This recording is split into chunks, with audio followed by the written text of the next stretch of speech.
Hello friends, आप सभी का एक बार फिर से स्वागत है मेरे YouTube channel grammar gossips with Lakshita में। आज के वीडियो में सीखेंगे पास्ट परफेक्ट कॉन्टिन्यूअस टेंस के नेगेटिव सेंटेंसेस के रूल्स के बारे में।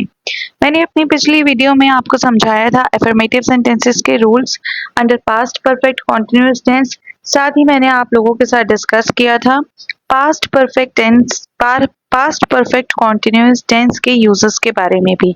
अगर अभी तक आपने वो वीडियो नहीं देखी है तो एक बार ज़रूर इस चैनल को विजिट कीजिए और देखिए। और टेंसेस से रिलेटेड कोई भी अगर आपकी क्वेरी है तो आप मुझे कमेंट सेक्शन में कमेंट कर के पूछ सकते हैं। I will definitely clear all your doubts. चलिए स्टार्ट करते हैं अपनी वीडियो और देखते हैं कि पास्ट परफेक्ट कॉन्टिन्यूअस टेंस के नेगेटिव सेंटेंसेस का क्या स्ट्रक्चर होता है।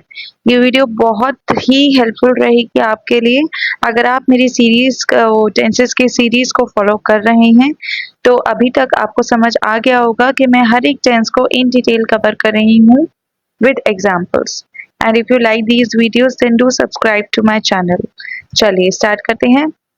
देखिए पास्ट परफेक्ट कॉन्टिन्यूअस टेंस के एफर्मेटिव सेंटेंसेस के रूल्स जब मैंने आपको समझाए थे तो मैंने आपको बताया था कि सिंगुलर या प्लूरल सब्जेक्ट कुछ भी हो मैटर नहीं करता है, क्योंकि दोनों ही केसेस में आपका हैड और बीन लगेगा, साथ में first form of the verb होगी और आईएनजी होगा, साथ में उसका सब्जेक्ट ऑब्जेक्ट लगेगा।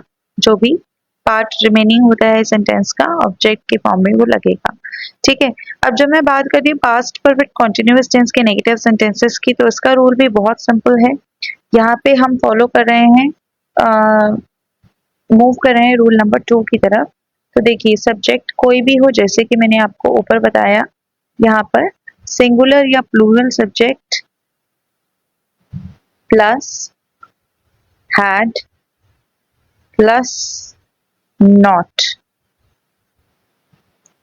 Plus been plus first form of the verb plus ing and then object.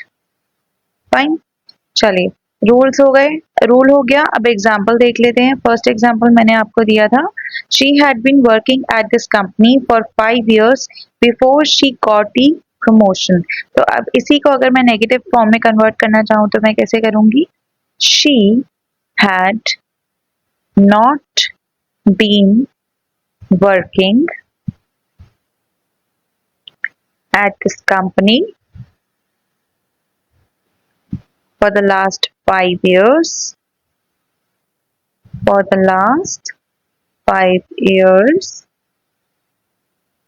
before she got the promotion. ठीक है। अब इसका मीनिंग क्या हुआ कि वो इस कंपनी में पिछले 5 साल से काम नहीं कर रही थी। कब तक नहीं कर रही थी? जब तक उसको यहाँ पर प्रमोशन नहीं मिला। Before she got the promotion, उसको प्रमोशन मिलने से पहले वो इस कंपनी में पिछले 5 साल से काम नहीं कर रही थी। Okay. Now Jim had been helping her before I started the program. तो इसको नेगेटिव सेंटेंस में कन्वर्ट करना है तो कैसे करेंगे? Jim had not been helping her before I started the program. Right? Jim had not been helping her before I started the program. Very simple to understand. कोई doubt है इसमें तो कमेंट सेक्शन में कमेंट कीजिए और अपने doubt clear कीजिए मुझसे, और अगर नहीं है तो बहुत अच्छी बात है। अब आपका टास्क ये है कि थर्ड एग्जाम्पल को, which was I had been shopping with my elder brother since morning, इसको आप कन्वर्ट करेंगे नेगेटिव सेंटेंसेस में और मुझे कमेंट करके बताएंगे। फाइन। ठीक है। तो these were the rules for negative sentences under past perfect continuous tense. बहुत सिंपल था, आई नो। नेक्स्ट वीडियो में I will be talking about the rules of interrogative sentences both affirmative and negative under past perfect continuous tense. ठीक है। And by this I will be completing the series of past tense and then I will be starting with the future tense. ठीक है, तो next video में past tense को cover करने के बाद मैं अपनी उस जो सब्सिक्वेंट वीडियोस होंगी उनमें फ्यूचर टेंस को कवर करूंगी। मैं ऑलरेडी प्रेजेंट टेंस पूरी तरह से अपनी वीडियोस में कवर कर चुकी हूँ। अगर आपने नहीं देखे हैं तो प्लीज देखिए, विजिट कीजिए चैनल को, और आपको बहुत सारे शॉर्ट वीडियोस में मिलेंगे जो बहुत ही यूजफुल इंफॉर्मेशन दे रहे हैं आपको उन वर्ड्स के बारे में या उन टॉपिक्स पे जो बहुत कंफ्यूजिंग होते हैं इंग्लिश ग्रामर में। अगर नहीं आपने अभी तक चैनल को ठीक से चेकआउट नहीं किया तो प्लीज़ एक बार इस चैनल को ज़रूर विजिट कीजिए, और अगर आपको पसंद आती हैं ये वीडियोज़ और आपको लगता है कि इसमें बताई गई जो भी इंफॉर्मेशन है वो आपके लिए हेल्पफुल है तो इस चैनल को सब्सक्राइब ज़रूर कीजिए। अपने फ्रेंड्स एंड फैमिली के साथ भी के लिंक्स, वीडियोस के लिंक्स शेयर कीजिए। आपके सपोर्ट से ही मुझे मोटिवेशन मिलेगा इस चैनल के वीडियोस को आगे कंटिन्यू करने में, और अगर मैं किसी भी तरह से आप सबकी मदद कर पाती हूँ इस लैंग्वेज को सीखने में तो it is it I will be more than happy, trust me. चलिए एक बार क्विक रिवीजन मैं आपको करा देती हूँ अपनी पिछली वीडियो का, लेकिन डिटेल्ड वीडियो का लिंक मैं आपको डिस्क्रिप्शन बॉक्स में दूंगी जहाँ पे बहुत डिटेल में मैंने आपको एक्सप्लेन किया है। I am just going to give you a quick recap of the video of my previous video.